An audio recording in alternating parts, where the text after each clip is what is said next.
Welcome to On the Middle East, the podcast of the award-winning media service Al Monitor, where each week we talk with the decision makers and thought leaders who are making the news and shaping the trends in the Middle East. I'm Andrew Parasiliti, president of Al Monitor, and our guest today is Al Monitor's senior correspondent Amberin Zaman, and we will be talking about prospects for U.S.-Turkey relations under a Biden administration, the Kurdish question in Iraq, Turkey, and Syria, why Israel is less than enthusiastic about overtures from Turkey to warm up relations, and about Amberin's new role as the alternative, sometime host of this podcast on the Middle East. Before we bring Amberin into the conversation, let me share my take on what's happening in Gaza and with Hamas, given the many changes in the region, and Egypt's key role in Palestinian affairs and a possible revived peace effort as the Biden administration comes on board in just about 10 days. Hamas, the Islamic resistance movement, is scrambling for relevance given events in the region and the grim conditions that continue in Gaza.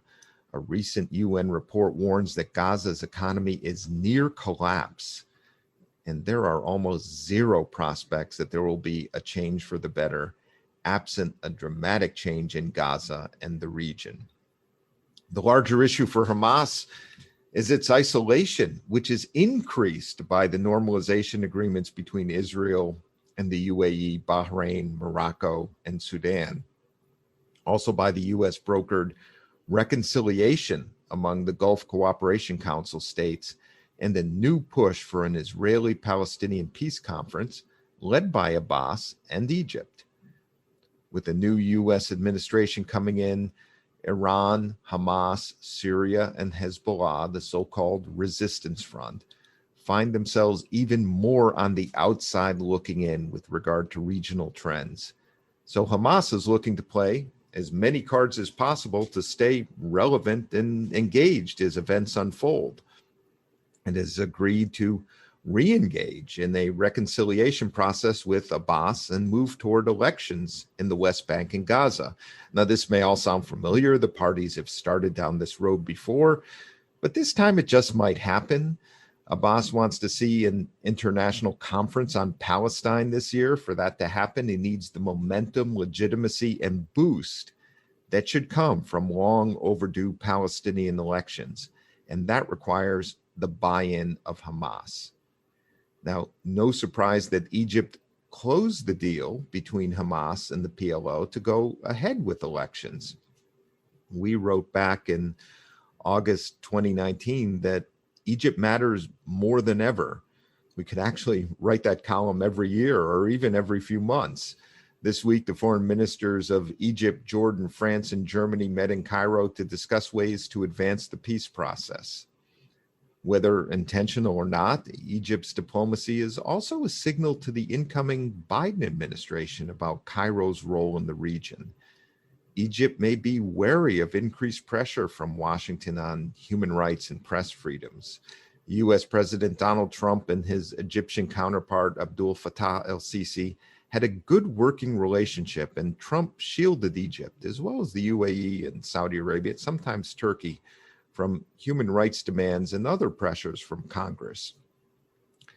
That could change under Biden. Egypt's diplomatic surge is a reminder of its many links to vital U.S. national security interests in the Middle East, not just in the Israeli-Palestinian issue, but also in Africa and the Eastern Mediterranean. You can read more about what's happening with Hamas and in Gaza and with Egypt in last week's Week in Review column and in our Egypt and Palestine Pulse columns every day.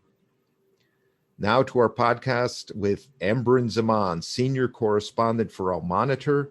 Amberin covers the entire region, but is especially known as a go-to must-read columnist on Turkish, Syrian, Iraqi, and Kurdish politics. My conversation with Amberin Zaman begins now.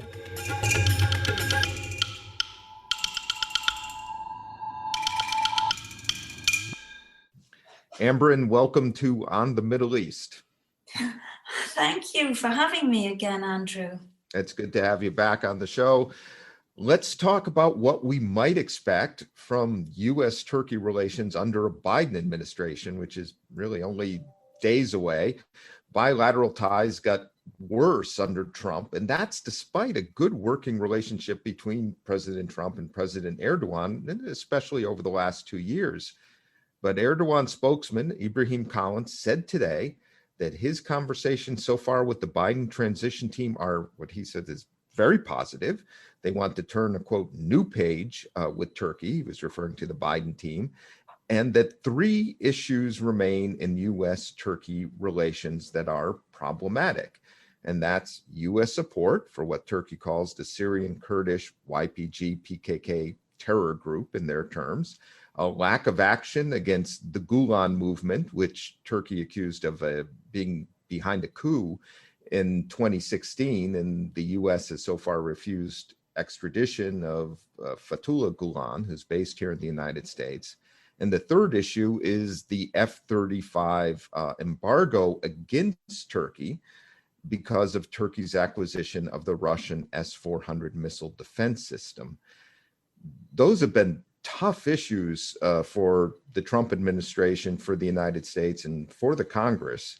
What do you expect? And from the Biden administration, will they be able to make progress on these issues where the Trump administration didn't? Well, first of all, that list that he presented is incomplete because there's also the Halkbank case, the case of this state-run Turkish bank that, was a main facilitator of Iran's oil for gold scheme, busting US sanctions essentially to the tune of billions of dollars. So Halkbank was a facilitator for that and was prosecuted by the Southern District Court of New York. And that case will be heard again in March.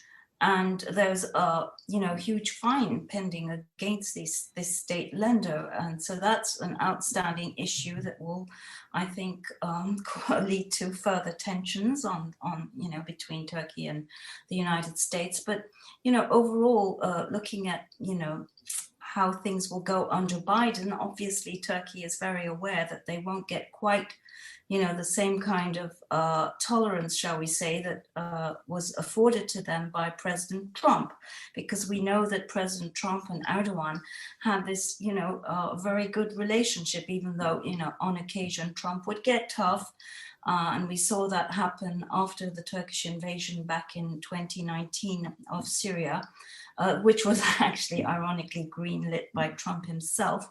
But overall, I think things are going to get tougher under the Biden administration. And the suggestion that somehow there's work to be done on the US side, I think is very unrealistic on the part of Cullen, if that's, what he's expecting, that the United States has to, take steps to help fix this, when in fact, it's really, as Washington views things, Turkey that needs to fix things. And that would mean, for instance, I think the S-400 missiles, the United States is very clear on this, and they've sanctioned Turkey under CAATSA.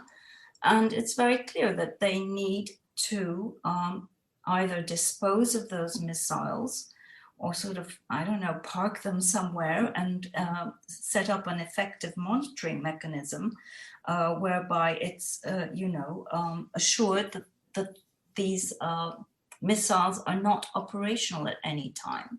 And short of that, there's no way that those sanctions are going to be lifted. So this is where Ankara has to step up to the plate.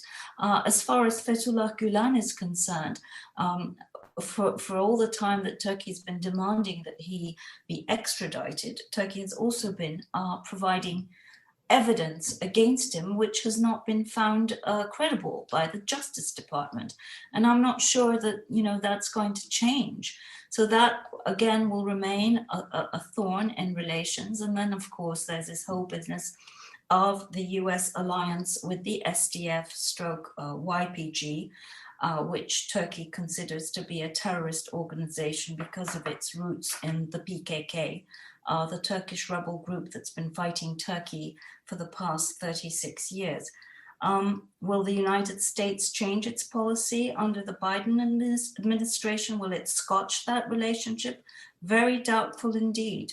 Amberin, what about the appointment of Murat Mercan as Turkey's new ambassador to the United States?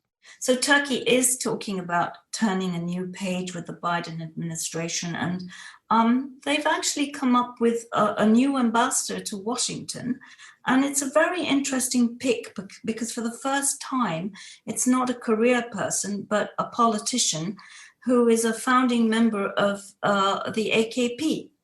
And who was very close to Abdullah Gül, to the reformist wing of the AKP. So a very sort of liberal-minded figure, a very open-minded person who is actually, I think, going to have an interesting effect. He's very outgoing, very friendly, and he was most recently ambassador to Tokyo, where he seems to have created a very good impression, very active.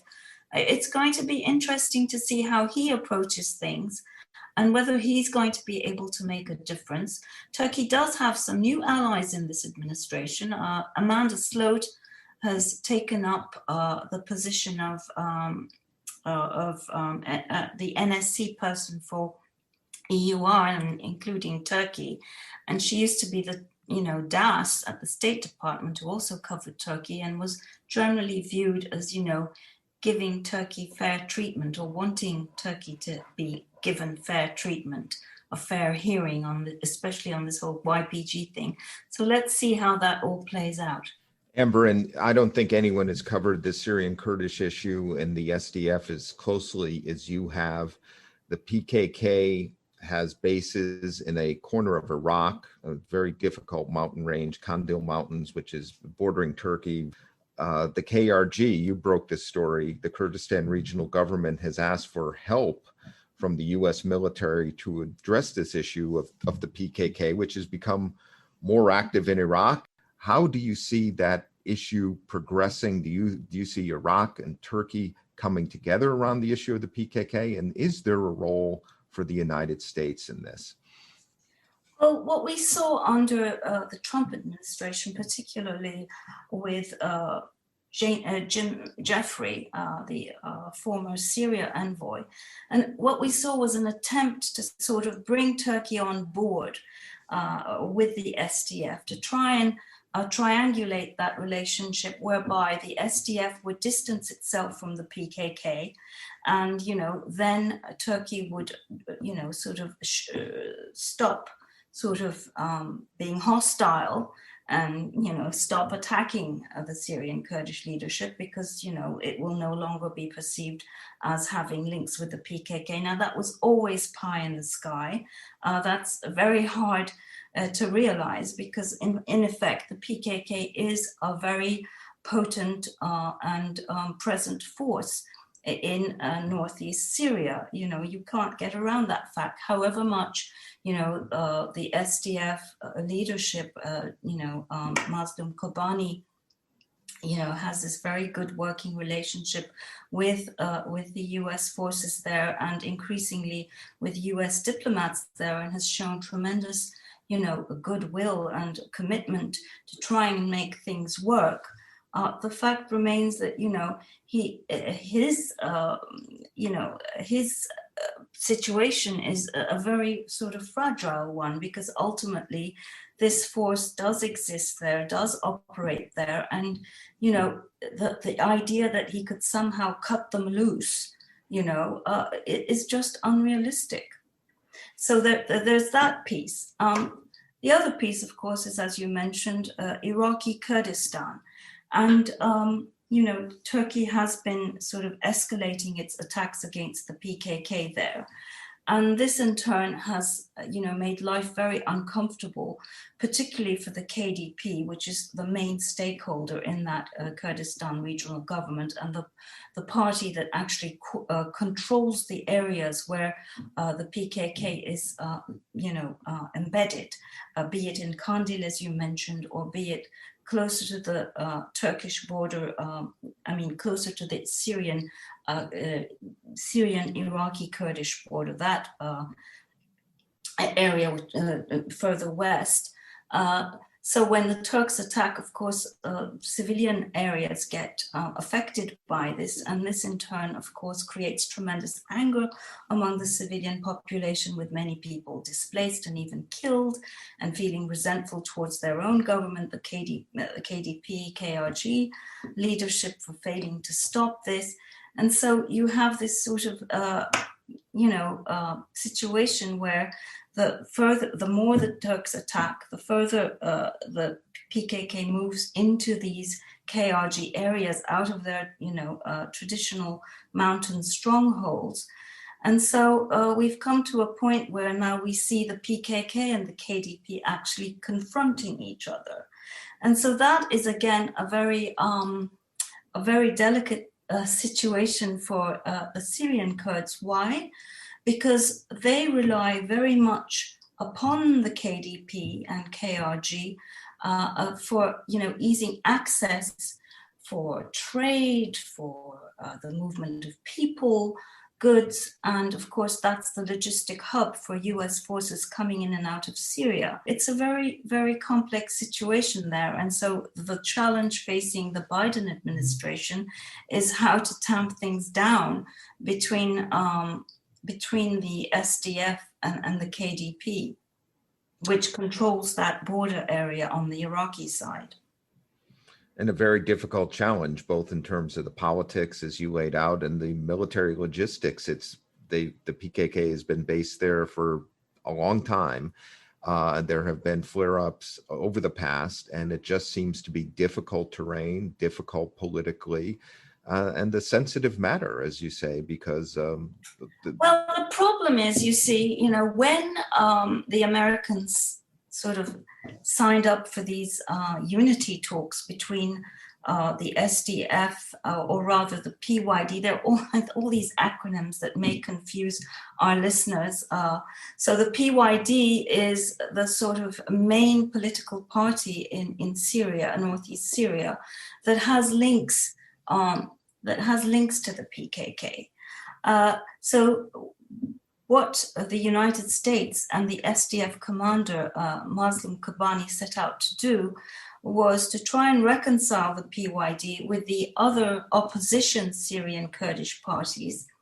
And the idea was that, once they were reconciled, this would, on the one hand, give the existing Syrian Kurdish administration local buy-in, but it would, increase its legitimacy and also ensure unity vis-a-vis the regime, at any point that they start negotiating for Kurdish rights.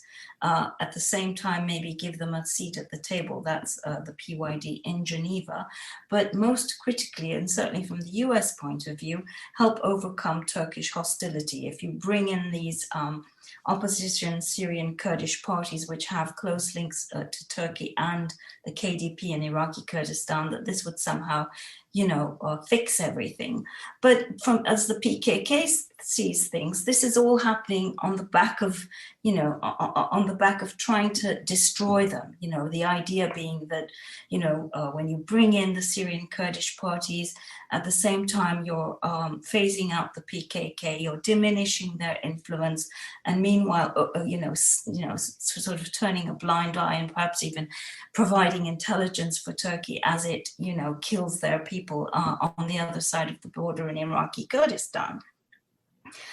So it's very hard to square that circle to sort of get the PKK to support these talks when, the purpose of the talks seems to be to sort of annihilate them as the PKK sees things.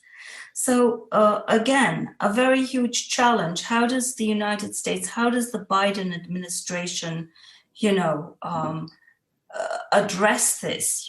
How do they, on the one hand, try and bolster Mazlum Kobani, who, they apparently, obviously seem to support very strongly and regard as a very able, leader who, a good partner, but at the same time do so in a way that they're not pitting him against an organization which he, at the end of the day came out of, in ways that destabilize that area.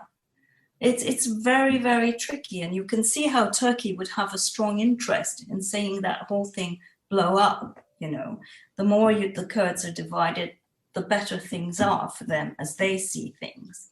I think, the Biden administration's priority will be, first of all, to make sure, in terms of how, Turkey is involved, to make sure that, there are no further Turkish attacks.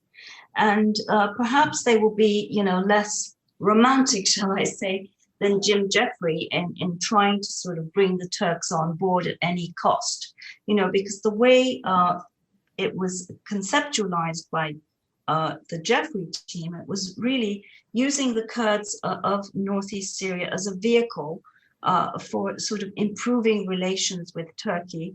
And, part of that was, trying to supposedly, phase out the PKK from northeast Syria. The other part of it was, a sort of pushing back against Iranian influence.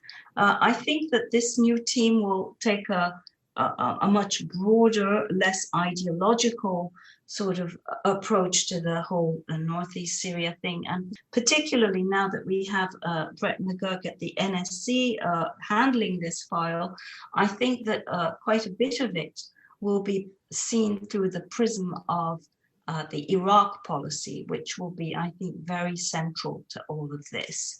And as such, I think northeast Syria will be more of a subset of that. And I think you'll see a lot of pragmatism at play and, certainly coordinating, with the Russians when it's felt necessary. So, yeah, I think the emphasis on trying to please Turkey won't be that strong. Amberin, you broke the story that Turkey's intelligence chief, Hakan Fidan, who is as close to Erdogan as anybody in the cabinet, personally has led negotiations to warm up ties with Israel. Israel and Turkey have diplomatic relations, but they've been quite cold over the last few years. You speculated that Turkey is doing so in part to influence its relationship with the Biden administration. Why is Israel, which has normalized agreements now with 4 Arab states, not taking up the offer to warm up ties with Turkey at this time? Well, there are many reasons for it. I mean, first of all, there's a domestic political aspect where you have, again, we're going towards elections, headed for elections in Israel. And I don't think any contender would want to be perceived as, making nice with Turkey. That is not good politics in Israel at the moment because, the relationship has deteriorated to the point where, in fact, good relations with Turkey is perceived as a bad thing. I mean, for as long as Turkey is led by this government of Recep Tayyip Erdogan. Second, Israel has made itself new friends. In the old days, Turkey had the distinction of being, the sole majority Muslim state with good relations with Israel. Okay, they had a relationship with Jordan and Egypt, but that's quite different, a cold peace. With Turkey, they have this really strong relationship that steadily deteriorated ever since Erdogan came to power in 2002. And of course, what we've seen is, under Erdogan, Turkey sort of striking up relationships with, Muslim Brotherhood-linked parties across the Middle East, including Hamas. And the Israelis contend that Turkey, has become a sort of logistical operational base for Hamas from where they plan attacks against Israel. Turkey denies this, but Israel is adamant that this is happening. And whenever the issue of reconciliation with Turkey comes up, they say, well, you've first got to address this. You've got to get rid of these people. They also claim that Turkey has provided citizenship for some of these people who are designated terrorists by the US State Department. In fact, Pompeo called Turkey out on this, on meeting with several of these people, Erdogan meeting with them, hosting them. So, There are these factors obviously at play. And also the way Turkey's gone about it has also, made things worse, arguably. For instance, Turkey nominated this think tank person with very close links to the AKP, who's, written some overtly anti-Israeli things. So the idea that just because he studied in Israel at some point and speaks some Hebrew, that this should make him, hugely popular and welcome in Israel was incredibly clumsy and ill-conceived, and just made Israelis even more angry. And meanwhile, they've also established these close ties with Cyprus and Greece. There's the whole Eastern Mediterranean aspect of this. Israel in the day, back in 2017, was still trying to, strike an agreement with Turkey whereby they'd export their natural gas via Turkey. And the negotiations seemed to be going quite well until suddenly Erdogan pulled the plug, and Israeli officials who were involved in those negotiations have told me that they believe, some say it was because of pricing, but others say they really think that ultimately it was, because of Erdogan's politics. That he's, fundamentally against close ties with Israel. So my sense is very much that, unless Turkey takes some really, substantive steps, certainly on the Hamas front, Israel is in absolutely no hurry to, at a time, as I said, that they're cultivating these other Muslim countries, and also Greece and Cyprus in the Eastern Mediterranean. They see no reason to be in any huge rush to fix things. The status quo is good enough. It's not that they don't have relations with Turkey, they do. And in fact, economic ties are quite good. But, the need is really not that strong any longer. And I don't expect anything to change until you've had elections in Israel and a new government is in place, and if it's Netanyahu again, I just don't think he's very interested. Amberin, we have a few minutes left, and I wanted to spend those minutes to talk about a pretty exciting announcement for us here at Al-Monitor, and that is that you will be coming on as a host of this podcast on the Middle East, doing your own show every month or so, depending on your travel as a diplomatic correspondent, and that you're going to emphasize the role of women in the region, but with a twist on that subject matter. Tell us what you're thinking about with your programs on the podcast. Well, it's not that I want to talk about women. I just want to talk to women about the big issues in the Middle East. Because, it's just so frustrating to always see men on panels. We call them manels. Men seem to have a disproportionate voice on so many of these issues when there's tons of really clever, inspiring, imaginative, and powerful women around whose voices need to be amplified. And so I'm very much hoping that that's something I can do every now and then when I steal your show, as it were. That's it. Looking forward to your program and the guests you're going to be bringing on. And tell us about your guest next week, because that will be your first show. Well, yeah, I'm planning to have somebody who I think is absolutely amazing, Elizabeth Tsurkov, who is an Israeli Russian researcher who's been following Syria for many, many years, who speaks fluent Arabic, who has an incredible network of contacts, particularly among the Syrian Sunni opposition, who's traveled there, been there, and who really not only brings her mind to the subject, but also her heart. So I'm very, very keen to sort of have her on the show and tell us, whither Syria. Excellent. Looking forward to that. Amberin, thank you for your time today. It was great as always. You're our first return guest. You're on the Middle East, and delighted you're going to be host as well, starting next week. Every now and then, that's going to be fantastic. I encourage everyone to tune in. And thanks for your many contributions to Al Monitor. Well, thank you, Andrew. We will be right back after this short break.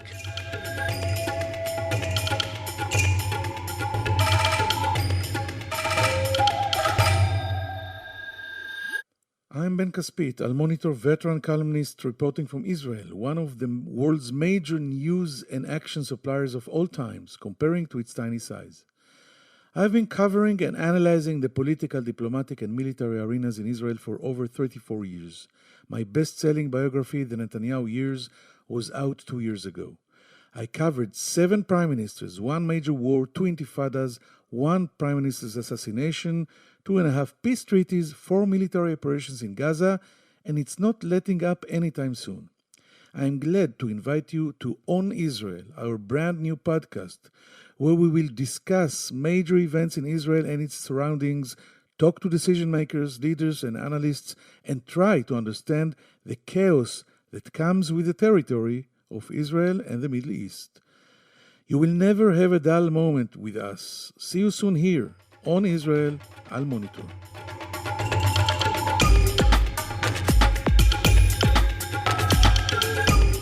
A couple of takeaways from my conversation with Amberin Zaman. First, despite the best intentions of Washington and Ankara for a new page in relations, things are going to get tougher, Amberin says, as the sticking point in relations, Syria, the Kurds, the Gulen, the S-400s from Russia, all don't offer any easy exits or solutions. Second, I'm looking forward to Amberin's joining me as the other host of On the Middle East starting next week, and when she'll be talking with women about the big issues facing the region. And her first guest will be Elizabeth Surkoff of the Foreign Policy Research Institute, and they'll be talking about Syria, and that is well worth tuning into. Thank you all for listening to On the Middle East, and thanks to our production team of Phil Calabro of Al Monitor and Beowulf Rochland of Two Square Media Productions. We will be back next week, and in the meantime, please sign up for this and our other Al Monitor podcast on Israel at your favorite podcast platform.